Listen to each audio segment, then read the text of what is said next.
Shalom, selamat pagi adik-adik. Apa kabar? Luar biasa? Puji Tuhan.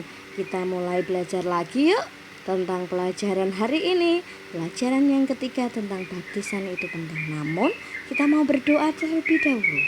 Tuhan Yesus, mengucap syukur Tuhan. Pagi ini kami boleh anak-anak sekolah minggu Indria boleh belajar tentang firman Tuhan lagi. Ajari anak-anak tentang baptisan hari ini Tuhan. Biarlah baptisan dimengerti oleh anak-anak kami yang masih kecil. Kami percaya Roh Kudus akan menuntun kami. Di dalam nama Tuhan Yesus kami berdoa dan mengucap syukur. Amin. Nah, hari ini kita mau belajar tentang baptisan itu penting. Firman Tuhan diambil dari Kisah Para Rasul 19 ayat 1 sampai 12. Di situ menceritakan tentang perjalanan Rasul Paulus. Rasul Paulus itu adalah orang yang sangat giat dan rajin loh anak-anak. Dia selalu berkeliling menceritakan tentang firman Tuhan, sehingga dia tak pernah lelah dan mengajak orang untuk percaya kepada Tuhan Yesus Kristus. Akhirnya perjalanannya itu sampailah ke pedalaman, yaitu di sebuah kota yang bernama Efesus.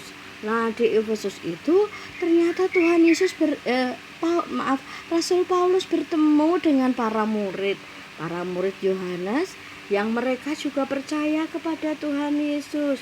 Terus mereka juga sudah bertobat, tetapi mereka menjadi percaya dan mereka minta dibaptiskan atas nama Bapa, Putra, dan Roh Kudus. Nah, anak-anak, saat orang dibaptiskan itu maksudnya apa toh? Nah, orang yang percaya kepada Tuhan Yesus hidupnya harus sudah bertobat dari dosa. Mereka tidak berbuat dosa lagi. Nah, sebagai tanda pertobatan itu, maka orang percaya harus dibaptiskan. Kenapa harus dibaptiskan anak-anak?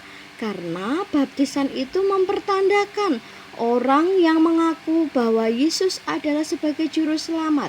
Yesus itu telah mati dan bangkit. Nah, bangkit, Tuhan Yesus telah menyelamatkan manusia dari dosa.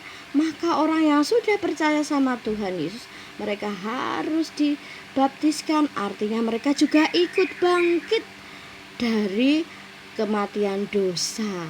Nah, besok kalau anak-anak sudah dewasa, anak-anak juga akan dibaptiskan, karena walaupun masih kecil anak-anak sudah percaya sama Tuhan Yesus ya.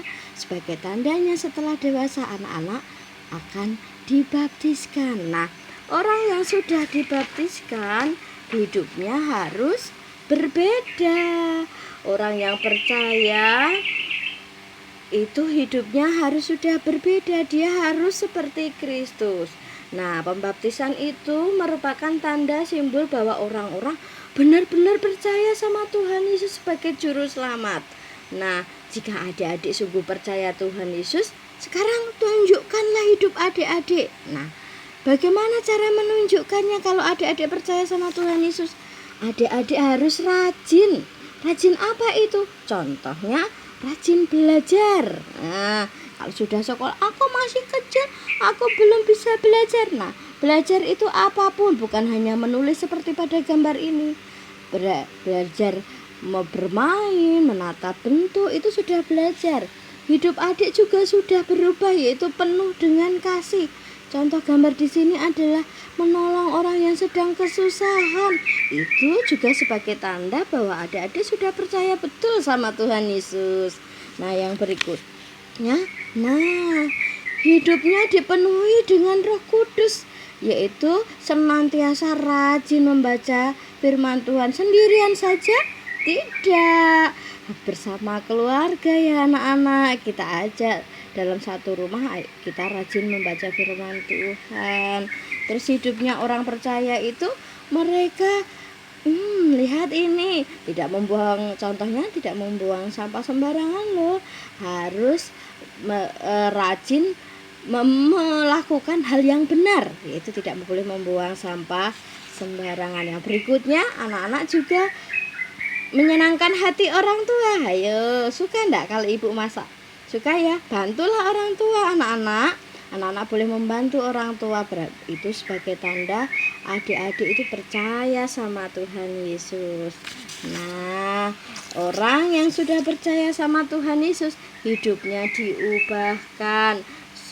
Nah, adik-adik mulai sekarang terus percaya sama Tuhan Yesus, hidupnya diubahkan. Maka nanti adik-adik sebagai tanda bahwa adik-adik sudah percaya betul sama Tuhan Yesus sebagai juru selamatnya, tandanya adik-adik akan dibaptiskan. Nah, kalau di gereja kita itu ya nanti akan diselam itu ya di belakang mimbar itu. Nah, adik-adik, itulah pelajaran hari ini. Terus ya, walaupun masih kecil, belum saatnya dibaptiskan, mulai sekarang terus percaya sama Tuhan Yesus, yaitu dengan melakukan hal-hal yang benar dan baik dan penuh kasih, contoh Tuhan Yesus. Baik, mari kita akan tutup sekolah minggu kita. Tuhan Yesus mengucap syukur atas pagi hari ini. Kami telah belajar tentang baptisan. Kiranya Tuhan Yesus senantiasa memberkati hidup anak-anak. Biarlah suatu saat mereka akan mengerti akan baptisan itu secara pribadi dan percaya kepada Kristus, sehingga mereka harus dibaptiskan karena mereka harus dibangkitkan dari kehidupan dosa. Dalam nama Tuhan Yesus kami mengucap syukur Tuhan atas pelajaran hari ini. Biarlah anak-anak mengerti. Terima kasih Tuhan Yesus. Amin. Bye-bye anak-anak. Sampai di sini untuk pelajaran hari ini. Tuhan Yesus memberkati anak-anak. Amin.